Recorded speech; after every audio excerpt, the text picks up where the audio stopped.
Hello. So calm. So calm. Printer's going on in the background. Are you done? I'm done. Thank you. Sorry. I didn't know it was going to take that long. 1:18. You ready? Of course you are. That's why you're here. Here we go. Well, I don't know what this thing is. I think it's a strip show, dance show. Work there, dude. Welcome to Deacon Life. Deacon Live. Welcome back, guys. On today's show, what actually happened to the Francis Scott Key Bridge, and who legally changed their name to 2 letters, and this mother filmed her daughter for the hates, but it backfired on her, and South Carolina wonders where all this money came from. All this and much, much more will be discussed here on Deacon Live as we go through the next 60 minutes or so to get you caught up on all the social news feeds and news stories that you might have missed over the last 7 days. How are you? How are things? How are things going? Are you doing all right? I'm doing great, believe it or not. It's a rarity, right? And, 9 times out of 10, 3 months out of the year, I do all right. And this is one of those days.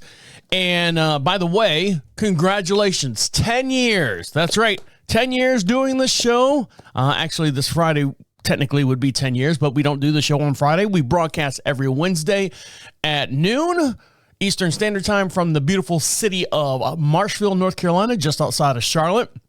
And we've been doing this for now 10 years.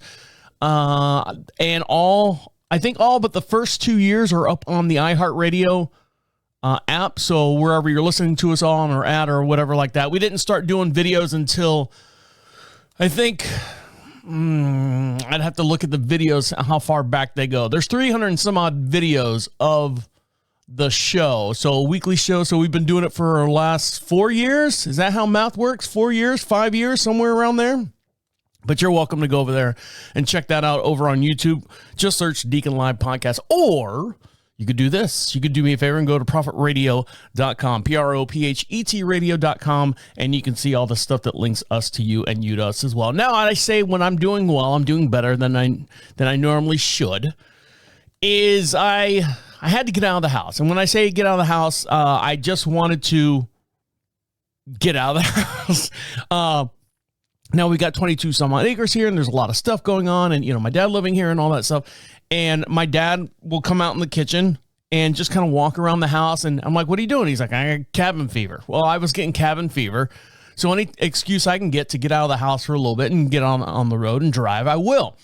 My wife just finished the taxes. It's tax season, so she did the taxes. Now she doesn't physically do the taxes. She plugs in all the numbers, and then we have to go to a CPA because, her job and my job, and then the LLC on the property and agricultural discounts and all this other. It's a lot of work. It's a lot of work for one person to do if you don't know the tax breaks and anything like that. So she's like, "Hey, you need to take this to Carlini, our CPA." I said, "Okay, fine, no problem." Woo, I'm going out. And now I've gotten used to, if I leave the house, I kind of plan it if it's around breakfast time or lunchtime. I know, Whole30 diet, still doing it. But I will, look, it's lunchtime. I have to eat something somewhere. And there is a Culver's. Now, if you're not familiar with what Culver's is, it's the Chick-fil-A for hamburgers. I know everyone swears by White Castle. Everyone swears by In-N-Out Burger. No. You don't understand. They physically make this stuff right then and there. And that's Culver's, Culver_S. Like he owns it. I'm Mr. Culver's and this is my shit. And so any excuse I can get, because there's nothing around us. And this is probably 20, 25 miles out. I know, that's where my CPA is. He's way out there in Charlotte. So I drop it off, the taxes and stuff, big, manila envelope. or as I used to say as a little kid, vanilla envelope, and gave it to the lady at the front desk. She's like, okay, thank you very much. And I'm like, okay, it's time to go to get a Culver's hamburger. Now, it's almost like a Wendy's, but Wendy's kind of pre-makes everything. Culver's is great. They're very friendly. When you walk in, hey, welcome to Culver's. It's that same Chick-fil-A attitude when you go into Culver's. Everyone's very nice. Yes, ma'am. No, ma'am. Yes, sir. Thank you. Great order. Great selection. Whatever. They're buttering you up. And the hamburgers aren't that bad. I mean, not that bad. They are very, very good. And so, I pull up to the one that's in by the tax guy. And I see all these signs out front. Those wire signs. I forget what they call them. The little step signs. The wires, like if you're going to, we'll buy any houses. And it's a little placard or whatever made out of vinyl, or not vinyl, that cellular plastic. We'll buy houses. They had all these signs all over the whole entire parking lot under new ownership. And I go, oh, man. Because when you see under new ownership, that meant something had to happen.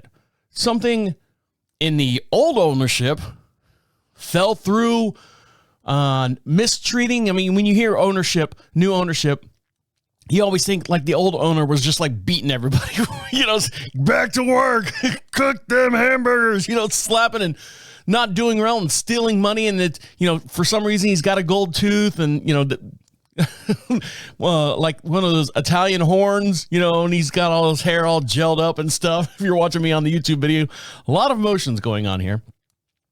And so it says, under new ownership. But I've been there when the old ownership was there and everything was fine. Everything was good. Now, I know that the people that were working behind the counter were, let's put it this way. I think the old ownership, the old owners hired people with disabilities, which is great. I think Chick-fil-A does the same thing. I think they've got some kind of a work program, to help people with special needs and stuff. And I think Culver's, at least this Culver's, does the same thing. And, I walk in there and nothing's really changed. And it's teenage kids that work there. So you don't see, if I go there today, a month's time, those same kids aren't going to be there. The cooks might be, but so I go in and I make my order and everything.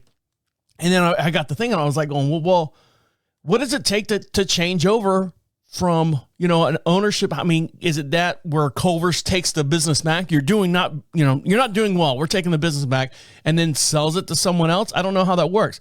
So I looked it up. I sure did. And one of the things is, what's the initial franchise fee for a Culver's? And this is from their website. Each new franchise currently pays an individual franchisee fee of $55,000. And it's based on a 15-year term.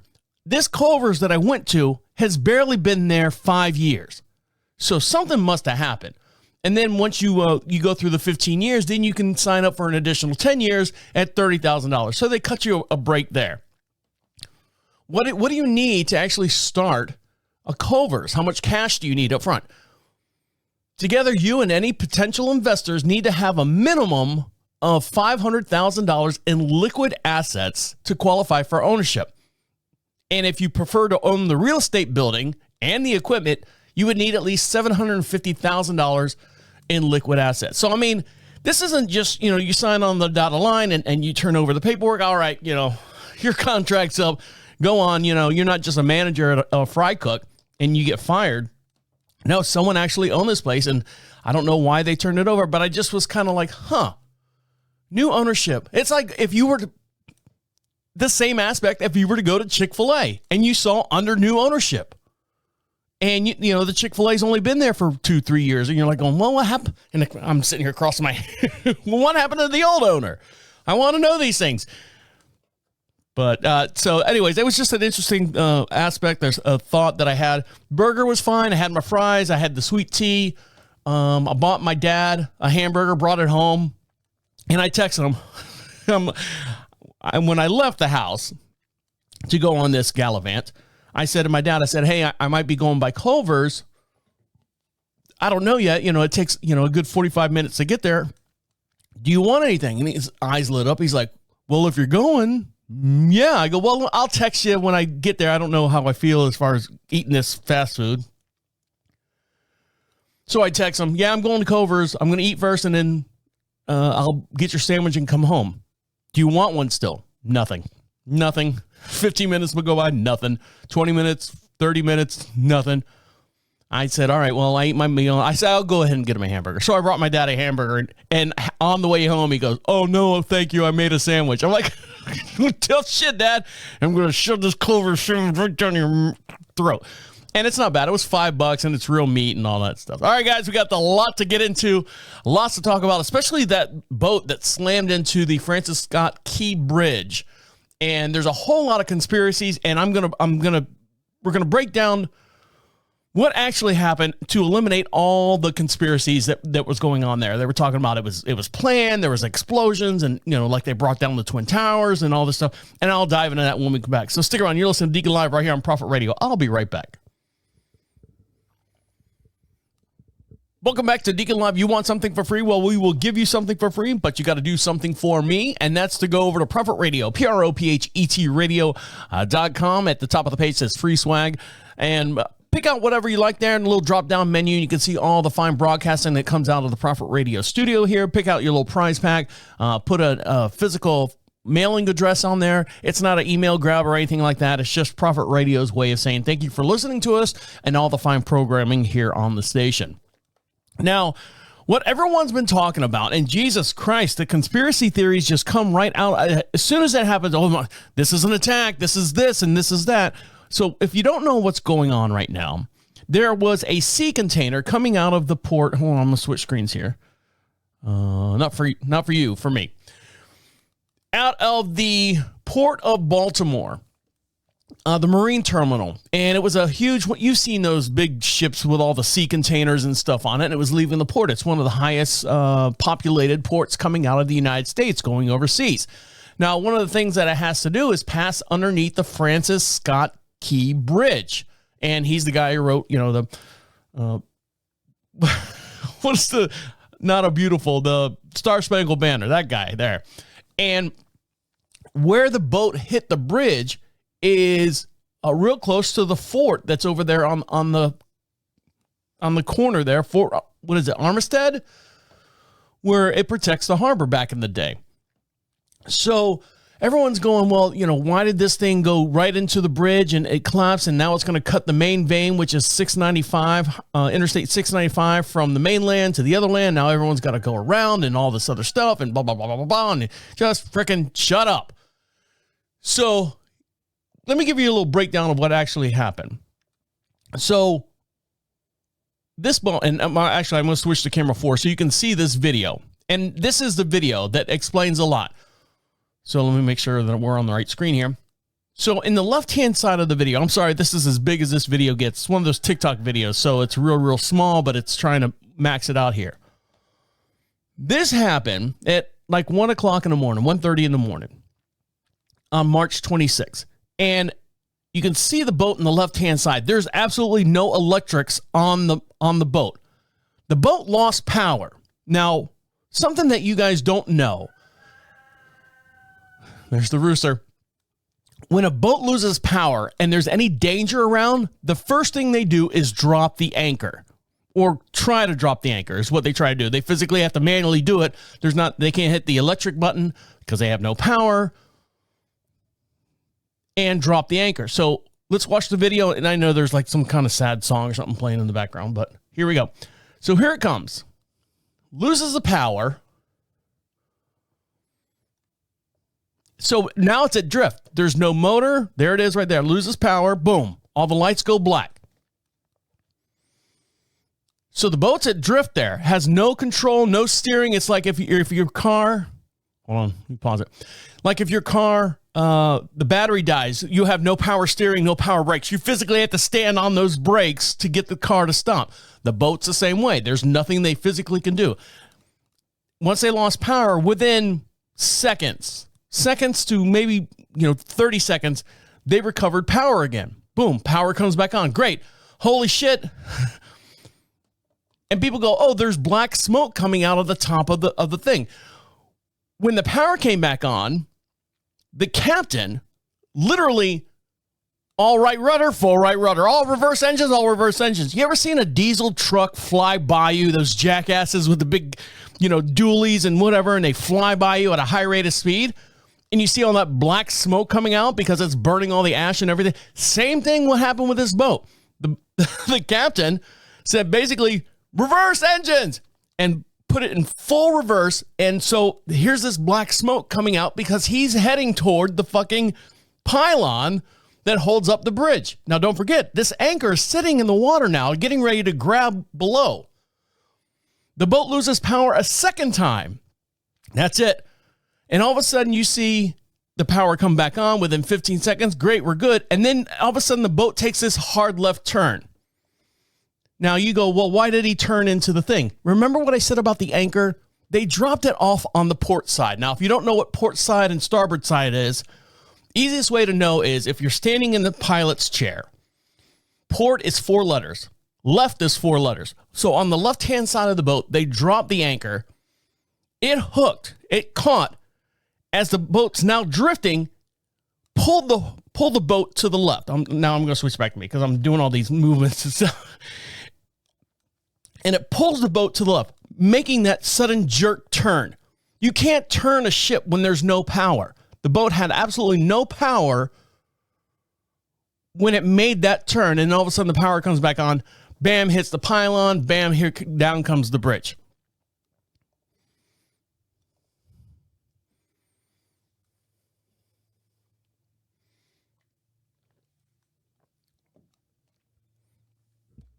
And you're like, well, what about all the cars and everything on the bridge? Yes, they're radio in. They're like, hey, we're going adrift here. It was the middle of the night when the dispatcher's warning crackled over the radio. A massive cargo ship had lost its steering and capabilities and was heading toward the Francis Scott Key Bridge. Within 90 seconds, police officers responded, and they had managed to stop all the vehicle traffic from the Baltimore Bridge in both directions. One said he was about to drive onto the bridge and alert the construction crew, but it was too late. Powerless and laden with the huge containers of vessels smashed into the support pillar. The whole bridge just fell down. A frantic officer said, start, whoever, anybody, hello. The whole bridge just collapsed is what he said over the radio. While the container ship, the Dali, D-A-L-I, slammed into the pillar about 1:30 in the morning Tuesday, caused a long span of the bridge and a major link in the region's transportation networks to crumble to the I'm going to get this wrong. You ready? The P-A-T-A Patasco River. I know someone's going to correct me on there on TikTok. Everyone on TikTok loves me. You can't read. You're an idiot. The lights are too dark. Shut up. The loss of the bridge is expected to snarl commuter traffic and disrupt shipping out of this port. Well, once they get the bridge up, I'm sure they can still ship out of there because there's nothing in the way. Well, I guess the bridge would be in the way there, dummy. Pay attention to what you're doing. But everyone had this whole conspiracy theory that it was an attack. They were trying to break everything down and, trying to disrupt it. No. It was as simple as this. In its face, it was an accident. Now, why the boat lost power, we don't know. They're still investigating that.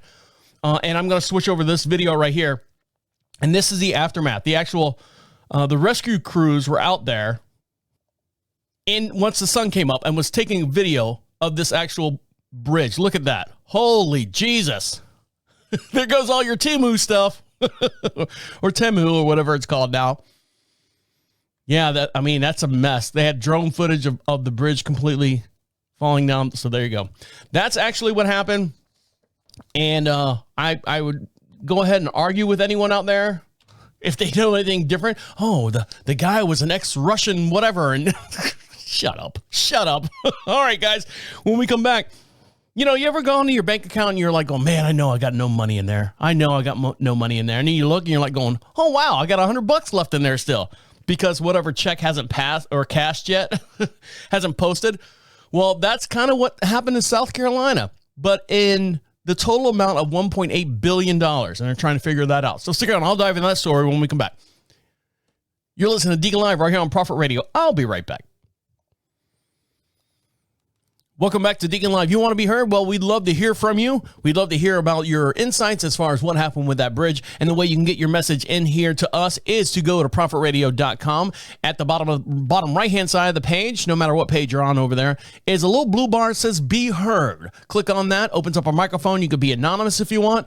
And it comes right to our inbox, and we'll play it on the very next podcast as well. And for all those that listen over on Spotify as well, I enacted... No, I didn't do that. Never mind. Maybe I'll put that on the, I don't know what I'm saying. But speak right into that. You can be anonymous if you want, and we'll play it on the very next podcast as well. 10 years of shows. You can ask us any question on anything that's happened over the last 10 years. Just, when you get into like the 2015, 16, be a little bit more specific. What'd you mean by a dog running in the street is dumb? All right. I don't know. What was the context of the conversation? Just give me a little heads up on that.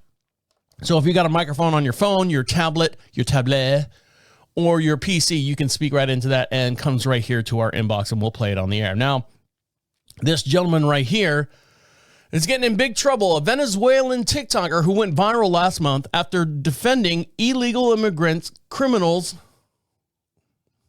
Hold on. There we go. After defending illegal immigrants, criminals, and urging migrants to squat in U.S. homes, is now on the run from the immigration authorities as of this report. Lionel Morano is claimed that his family, which includes his wife, younger daughter, has received $550 a week in government handouts since entering the United States legally. On top of that, he claims to be making $1,000 as a TikTok influencer. However, his account, which at one point had more than 500,000 followers, appeared inactive this past Wednesday morning. His verified Instagram account, however, has about 17,000 followers and posted 2 videos Wednesday morning showing him waving a stack of $100 bills as he posed with his baby girl. Morano allegedly cut off his ankle monitor after receiving border parole,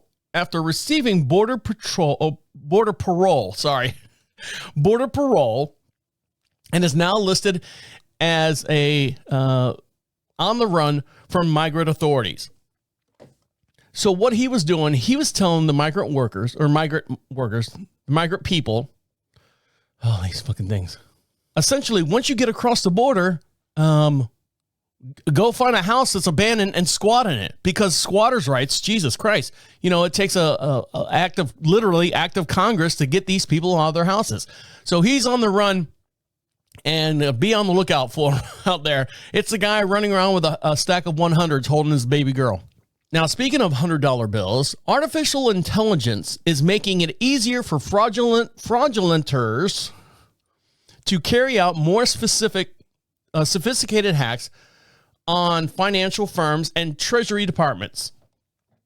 Recent advancements in AI means criminals can more realistically mimic voices or videos to impersonate customers and or financial institutes and access accounts that they normally would not be able to have access to. They also allow bad actors to craft increasingly sophisticated emails, phishing attacks with better formatting, not better reading, with fewer typos, according to the Treasury. Artificial intelligence is redefining cybersecurity and fraud in financial services sector. Under Secretary of Domestic Finance Nellie Lang said in a statement accompanying with the support. The agency is the latest to sound a warning about AI, which presents a risk as well as opportunities. Key financial regulators, including the Federal Reserve, the Securities and Exchange Commission, and the Consumer Financial Protection Bureau, has raised concerns about everything from discrimination to potential systematic risk. The Biden administration will work on the financial firm. He's got like a couple months left. Will work with the financial firms to use emerging technologies while also safeguarding against threats to operational resilience and financial stability. So because of AIs coming around now, there was an article about he was a CEO, and they used a voice, AI voice, and he believed them, and he sounded like the person, and he forked over like $1.2 million to this person, and they were like, see you later. Thank you very much. And my wife was saying, you take all those bad calls and all those, crank calls and stuff when you have telemarketers.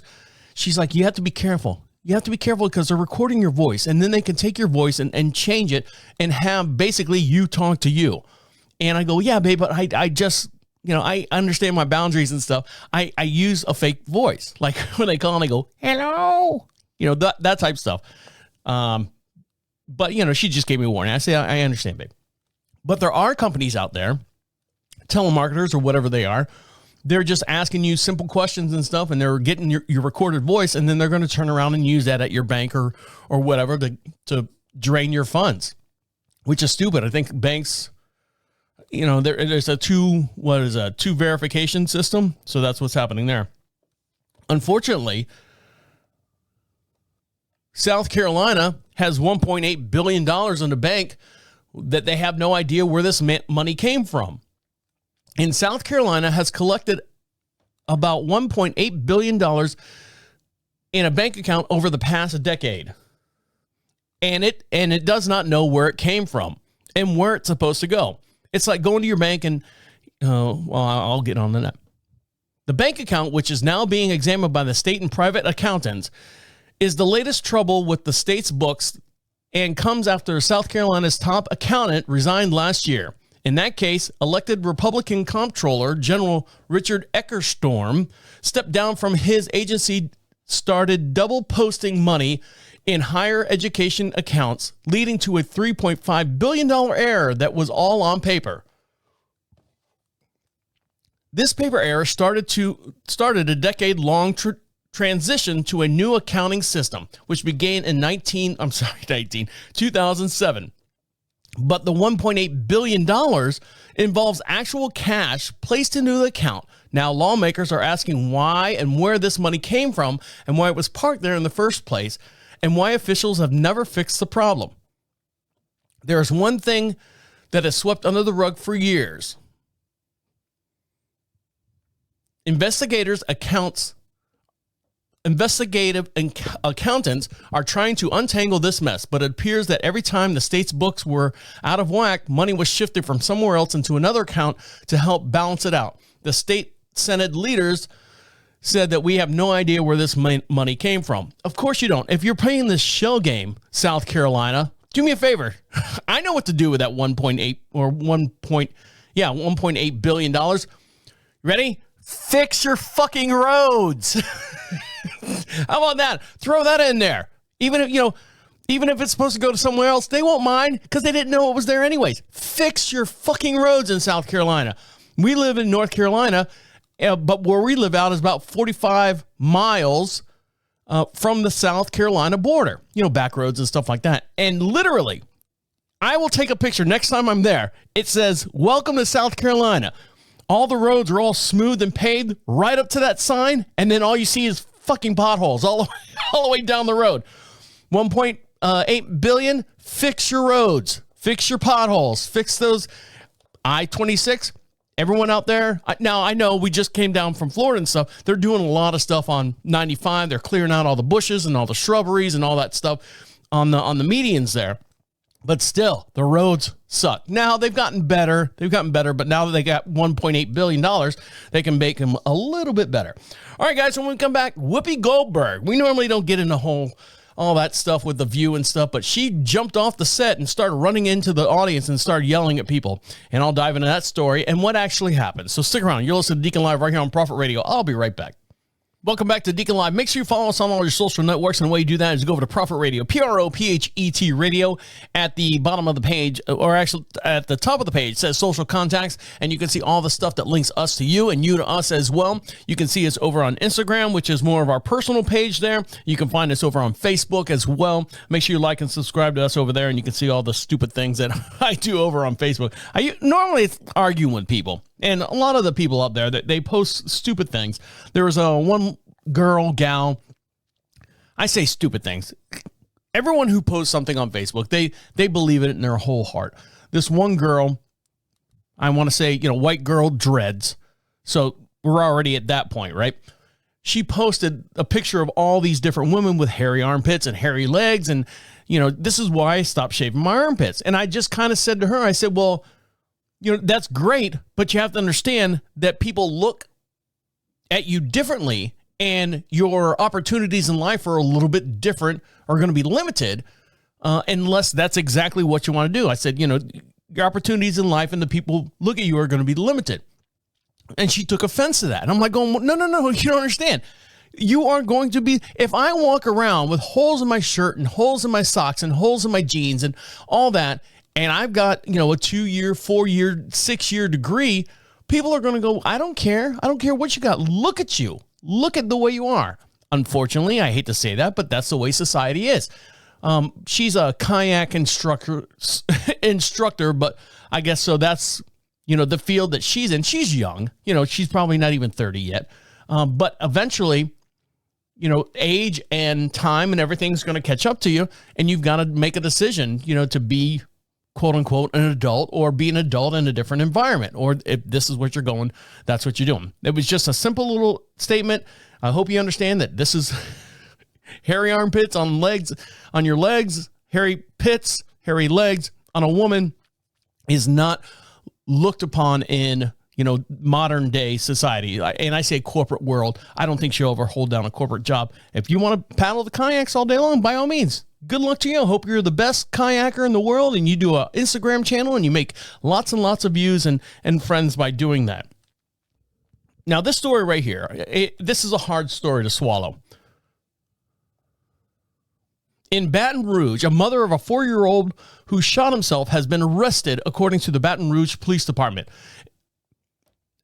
Ariana Scott, 22, was arrested after her child shot himself on Wednesday, March 20th, according to the Baton Rouge Police Department, shortly after 9:30 a.m. The police officers responded to a reported shooting on the 2200 block of 69th Avenue in Baton Rouge. Unfortunately, upon their arrival, officers found the boy unresponsive with a life-threatening gunshot wound to his head, according to the affidavit. The child was taken to a hospital with his injuries, which he succumbed to them. Police said after locating the guns, officers got a warrant to search the home. During the search, officers found a loaded 40 caliber gun, Glock handgun, equipped with a switch. I don't know what that is. One shell in the casing was found on the floor of the child's bedrooms. Officers also reported that they found a large bag of marijuana, a scale, small baggies, and they said it was consistent to street-level drug dealing and distribution. And all this was found in the 4-year-old's bedroom. During the interview with Scott, the mother, she reportedly said that she was in her bedroom when she heard a loud noise. Scott then said she went back to sleep and then woke up a little bit while later, and she called out for her son. He did not respond. Then she checked on his bedroom and found him laying there in a pool of blood. I know that sounds horrible. So for more on this, we'll go to, what is this? Baton Rouge. Oh, this is from News Nation. So here we go. Accidentally shot himself after playing with a gun was in court this afternoon. Ariana Scott is facing several charges, including improper supervision of a minor, plus illegal gun and drug charges. NBC Local 33's investigative reporter John Rapolo joins us in studio with more. John? Yeah, good evening. We got our hands on this arrest warrant affidavit very late this afternoon. We're learning more tonight about what led to that 4-year-old shooting himself. Take a look. 22-year-old Ariana Scott being held tonight on a $65,000 bond. Now, something that I've always agreed with is when you show like mugshots and stuff, and they have, today's mug shots, hot mug shots and all this other stuff.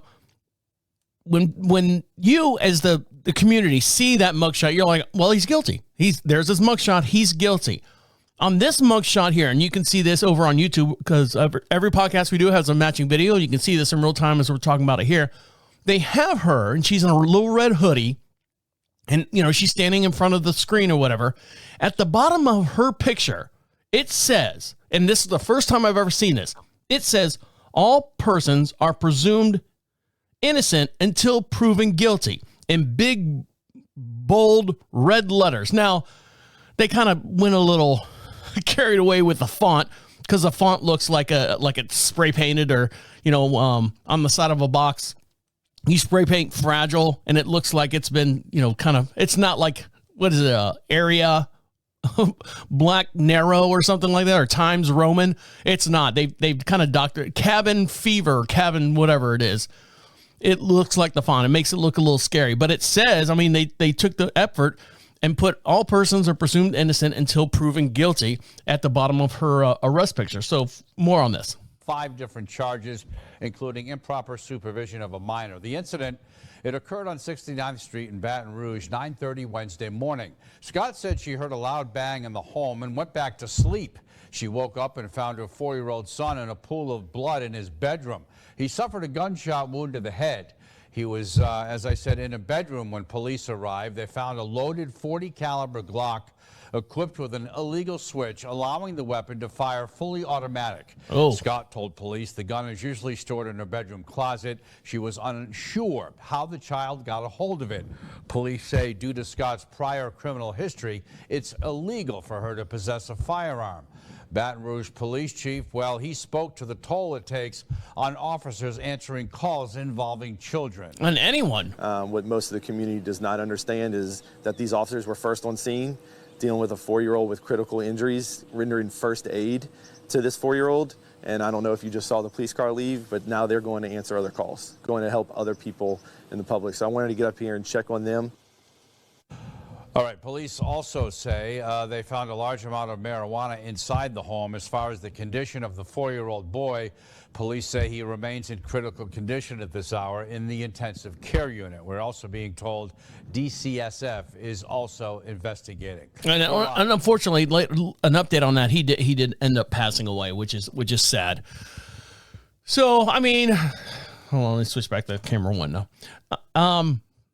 God, you hate to hear that, especially a 4-year-old, especially any child that finds, mom's gun in the closet next to the marijuana scales and stuff. It's sad. None of those words should be in one sentence. Now, The View, I don't know if you guys know this or not, but they've been canceled. They have to finish out the rest of their contract. I believe, if I'm understanding it correctly, I believe that's actually what's happening. So there's a lot of stuff going on behind the scenes as far as, people are getting mad. Whoopi's getting mad. I couldn't tell you the other, Joan Behar, is she still on the show? But The View is getting really, really ridiculed and beaten up. And Whoopi is just, she's not having it. She went off the handle the other day. So every time Whoopi does something, they do this little clickbait. And here's the clickbait that they got right now. It says Whoopi Goldberg becomes the enforcer in calling out a View audience member. So let's dive into this story before it gets way out of control. So The View host Whoopi Goldberg came out as a crowd cop on this past Tuesday show. As her fellow panelist was discussing Donald Trump's legal issues, Goldberg blurted out, "Hold on a second," and walked to the wing of the stage where she scolded an audience member for recording the show. "Sir, I have to stop you with that camera because I can see you," she says. "Do me a favor, don't pull it out again. I appreciate that very much." Bullshit, I would have thrown him out of the audience. A light applause followed Goldberg's task as far as getting this gentleman to stop recording. And as she rejoined the panel, co-host Joy Behar, well, I guess she's still on the show, asked what the guest was doing. And Sarah Hines spelled it out, recording. Goldberg signaled with both hands for Sunny Hostin to continue her take. So let's see. It says video down below. Where's the video? Video down, but watch the video below. How far below do I have to go? God, look at all this crap I got to go through. Where's the video? Give me a sec, because they like to hide it. Not seeing it. All right, so I don't see it. Anyways, video down below. So the producers apparently signaled for her to allow Hostin to finish her views about Donald Trump as denied wrongdoing. My God, guys, I'm going to get her, she says. May I finish my point? Or do you want me to just get up and jump now? Goldberg snapped. So I guess she was trying to, hey, get away from this. Let's see if I can find this video. It'll be more interesting if I could. All right, here's the video, hopefully. Fast forward to 3 minutes for Goldberg's. All right. So all right, let's fast forward to this. Here we go. So here she goes. Let's switch to camera 4 so we can see this in real time as we're talking about it here. So here's what's actually happened. Ooh. Here we go. This, and I think it'll surprise people. The fact that his bond. Hold on. Sir. Here she goes. I have to stop you with the camera because I can see you. So do me a favor. Don't pull it out again. I'd appreciate that. Thank you. Thank you. What was he doing? Recording. Oh. So as I was saying, I think this will surprise people, but the lowering of the bond. So that was it. There you go. There was your that was your moment there. That the View obviously ignore the fact that they're talking about Donald Trump's legal issues and what's going on with the society and all the everything and the world's against us and all this other stuff. What makes the news is Whoopi going, "Hey, sir, you want to stop recording, please? Thank you. All right, go ahead. Double finger bangs. Go ahead with your story." So there you go. That's what happened there. So if you see that in the news, give me a break, really. Now, here's something that I say, give me a break as well. Kanye West, you ever heard of that guy? He's not going anywhere, is he? Is tired of being referred to by his slave name and wants to be called this instead. Kanye West, his slave name, that's so stupid. Kanye, his mother was from from the motherland, named him this name, Kanye, which means, I think, peaceful dove or something like that. I could be making that up, but who knows? Kanye West is allegedly tired of being disrespected by everyone who continues to call him Kanye West. Well, of course you do. Over the weekend, Chicago rapper's chief of staff was obtained by TMZ in a letter of controversial British commentator Yana Pololis made it known that his boss is tired of people calling him by his born slave name. All right, we haven't had slaves in however many hundreds of years now. Can we please do something? Someone, please head out of the sand. Wants stores, unions, streamers, and lyrical websites to squarely refer to him as Ye. Y-E. That's it. Here's the letter that needs to be read. Ye is one of the most recognized people in the world, on par with presidents and popes. He didn't make the decision to change his name, potentially sacrificing some of the immense value captured by the brand Kanye West. The change was made fully, legally, and permanently. This is who he is known now. His name is Ye. So the letter goes on and on and on and on. It's like P. Diddy. Let's go back to me now. His name is like P. Diddy, Puffy Combs, P. Diddy, Puff Diddy Combs. It's a million things. I can't keep up with it. He needs to wear like, "Hello, my name is." One of those stickers. What are we calling you this week? Oh, Ye. So, hey man, he can do it, man. He is his music. Whether you hate rap or not, you have to listen to if you're any kind of artist or anything like that, you have to listen to his music and understand that there's some kind of, I don't want to use the term genius, but very, very much creativeness in his music and the style and the way he approaches stuff.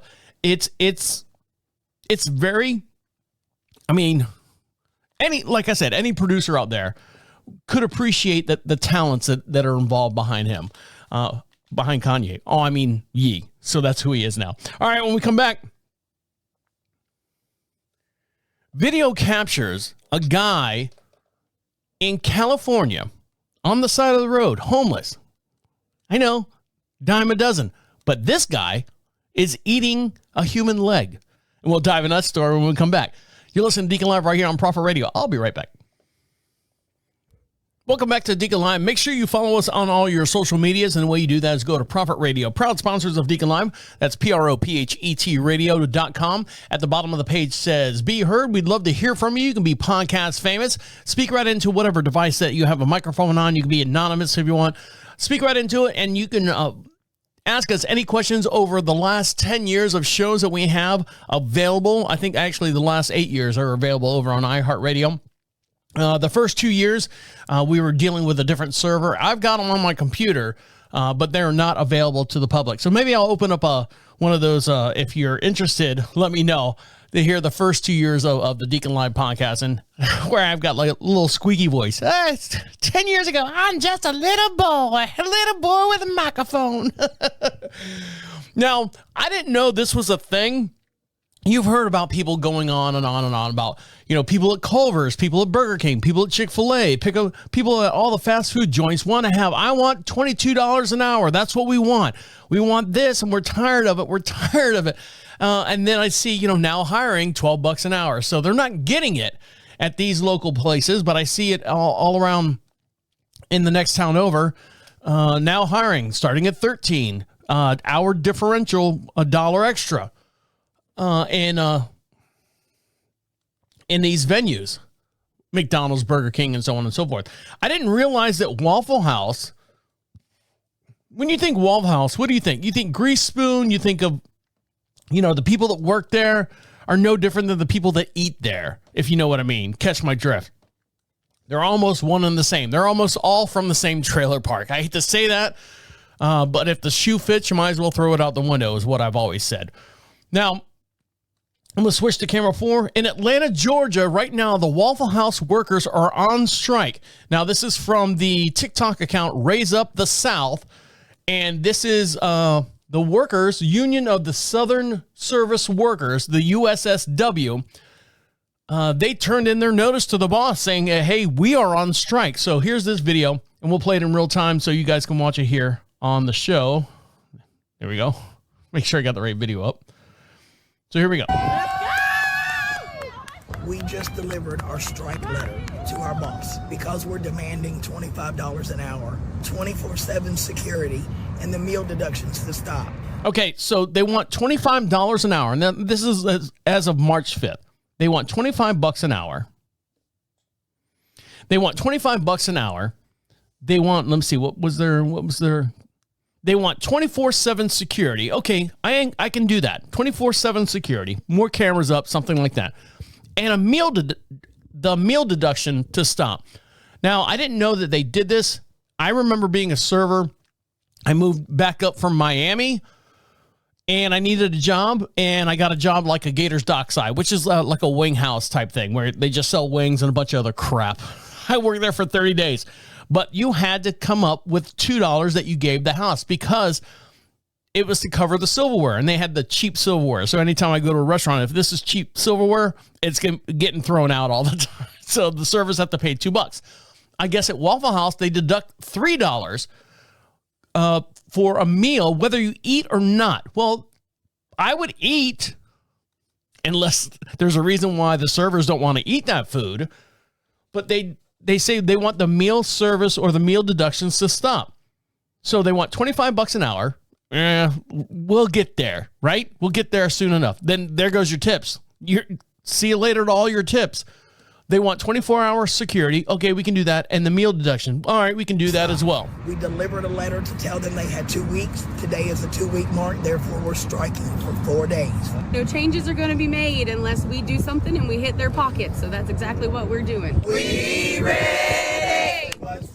We ready for y'all. That sounds good. We ready.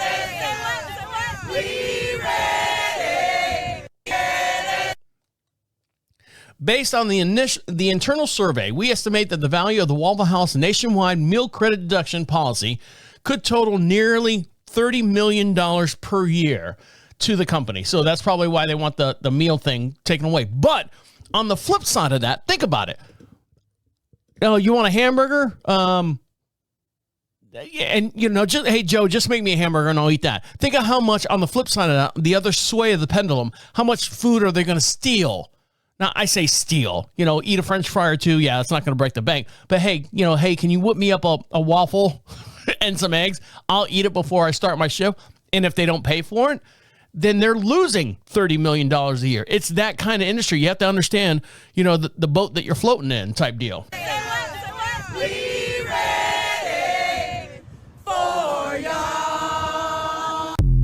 Hold on. We deserve a fair shake. And hold on. What else did they say?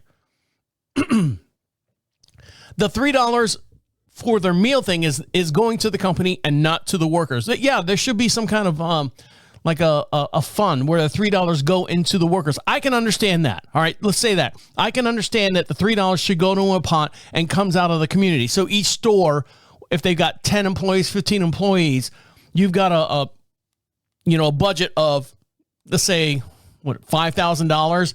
And then anytime you make a meal, you take that out of the $5,000 that your store budget is. And then at the end of the year, let's do it this way. At the end of the year, that money, whatever's left, let's say $3,200 left, you divide that between all the employees. That would be a better compromise as far as taking the $3 out of their paychecks and turning it over right to the pockets of the CEOs of Waffle House. That would be a better idea in my aspect, but who do I know? You know, I only ran 15 companies and CEOs of many corporations throughout my time. One was Enron.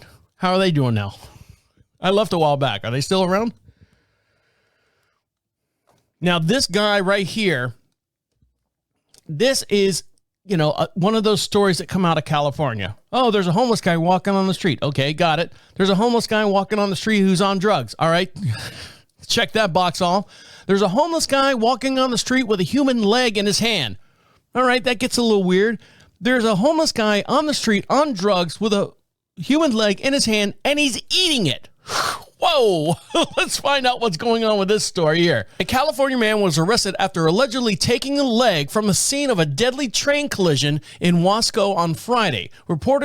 Officials said that the 27-year-old Rosendo Tellez removed the evidence from the site after a person was struck and killed by the train, which severed his leg around 8 o'clock in the morning at the city's Amtrak station. This disturbing video that's been circulating around social media shows the man appearing to hold the severed body part and eating from it, wiping his face and making his way down the sidewalk. The man in the video appears to later raise the body part in the air as law enforcement arrives. The Kern County Sheriff's Office reportedly took Tellez into custody without incident on multiple outstanding warrants and allegedly taking evidence from a crime scene. The deadly train collision is still under investigation by the BNSF Railway. So, if you want to see this video, warning, not that video there, warning, it's not for the faint of heart here. This is, let's go here. This is the video of him on the side of the road. Now, he's got black pants on and a long red hoodie or sweatshirt or something. Here he is.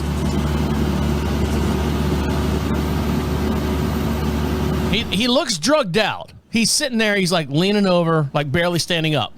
Oh, hey. And then someone gets his attention and he gives him like the thumbs up. And he's got the leg in his hand. Now, it's a little blurred out there. So the cops start showing up. He's got the leg in his hand still, swinging it around. Hey, look what I got. It's like a teddy bear. He's flipping it around, and he's eating. Oh, he's eating on it. He's eating on it. Oh, God. Hey, man. That's your whatever dollars over there in the office over there in California that allows this to happen. I hate to say it. And Gavin Newsom, want to be our next president? No way, Jose. We'll have all those guys walking around the streets. Now, this woman right here, I'm going to call foul on this TikTok video. Now, this is from Tiffany Marshall, Tiffani.Marshall with 3 L's on the end of it. Marshall. In the Magic Kingdom, there is, on Main Street, they have all these different, novelty stores and stuff like that. One of the things that they have is a boutique, like a hair salon, and it's called the Bibbidi Boppity Boutique. And this mom took her, I don't know how old she is, like 7, 8 years old. Maybe less than that. She might be probably close to 6 and 7. Her daughter into this boutique. And what they do is they give you the whole, like the princess look and everything like that. They do the girl's hair and they get all the ribbons and they get everything like that.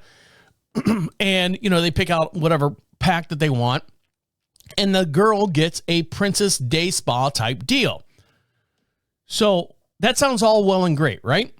So why would a mom take a video at the Magic Kingdom of her daughter getting the hair thing, other than like to have it on record, right? Hey, look, you had a great time. Look how fun this was. Well, because we know that TikTok can be an evil beast, we know that perception is everything. The little girl is a black girl, and the mom is taking this video. Now, the video, let me explain something to you. The video was taken, and I guarantee you it was an attempt to call out, I can get some monies here, to call out the Magic Kingdom. And you're like, well, Deacon, come on, that's a little far-fetched. No. You don't understand. The video, there's no original audio. The video has been edited back with the mom actually dubbing her voice over the initial video. And the reason why I say that is because she was trying to catch everything like, oh, we can't do your daughter's hair, this and whatever. Because listen to some of the things that she says and points out.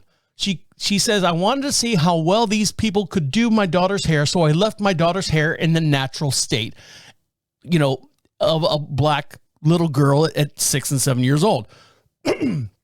So let's listen to this video, and you tell me if she was doing this to hopefully, the I gotcha moment type deal. So let's get into it. And let's turn the volume on. So here we go. Here we go. Start over. I took my little girl to get a princess makeover here at the Bibbidi Boppity Boutique at Disney World, and this is our experience. We looked over the options and decided on the deluxe castle package, which was $230 plus taxes. So the one person, the employee, comes over and goes, what are you here to, what are you here to do? And the little girl goes, that's my mom over there. And the employee turns around and goes, hi, Mom. So the mom's trying to capture every single moment of interaction with her daughter and the employees at the Magic Kingdom. Options for us, we were able to go ahead and discuss options for the hair.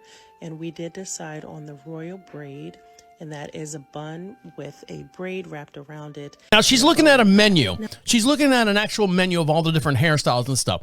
And all the different hairstyles show like actual girls in there. And there's a white girl, there's a black girl, there's a Spanish girl, there's all these different girls of all different races and all different hairstyles as well. So now I'm thinking that she's like going, well, this is not going to go well for me. Now it was time for her to try on some outfits, and she was able to go ahead and narrow down the 2 that she wanted to try on, and that was Belle and Jasmine. Now we're back in the dressing room, and this part was so special. My daughter loved it. She decided on Jasmine, and she loves it. She's feeling herself, so she's going to do her little dance in the mirror, and Mommy's going to join. Now her fairy godmother is all ready for her, so we walk over to the other building where they will start. Wow, this is a whole ordeal. She picks out an outfit, and then one of the employees, i.e. hairdresser, grabs her from the dressing room and brings her back to the salon. Now, I will say I was a little nervous about how they would handle her hair. Normally, if we're traveling, I will braid her hair, give her some kind of protective style, but I wanted her to have the full princess treatment and the experience in the salon, so I left her hair in its curly natural state.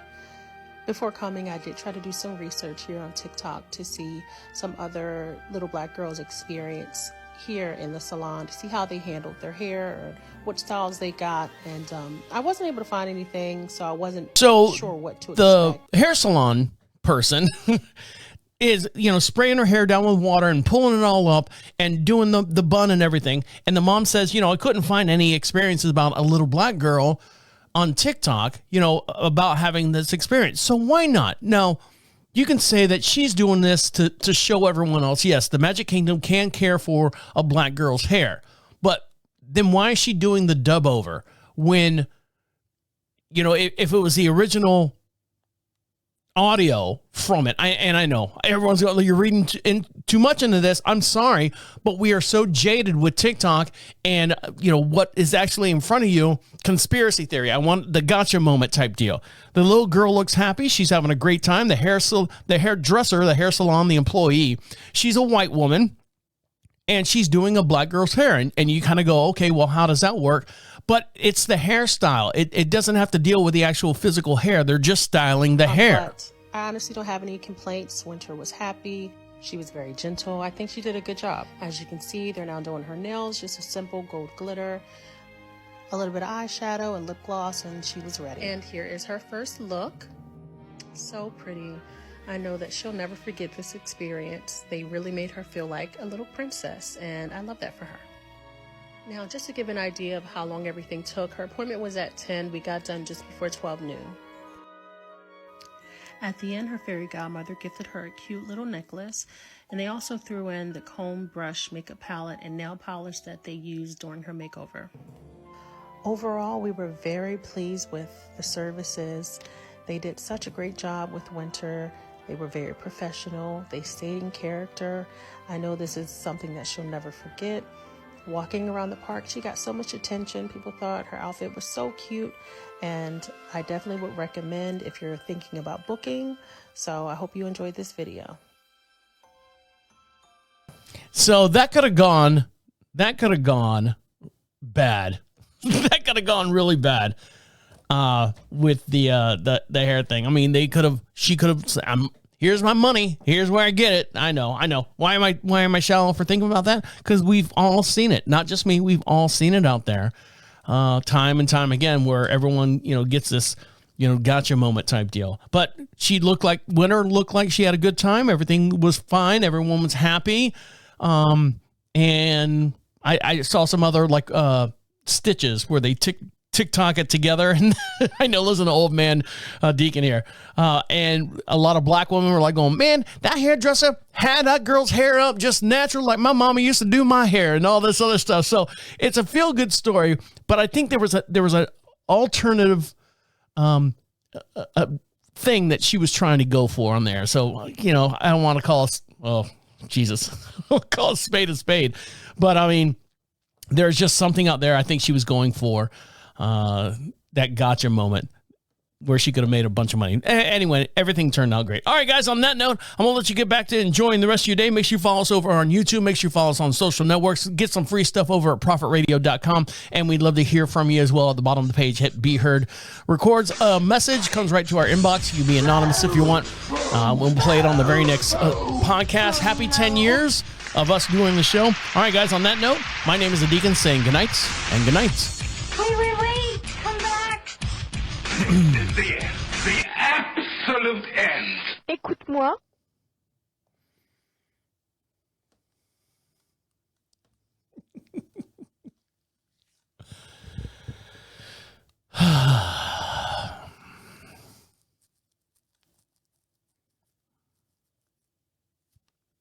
Oh, well, there you go.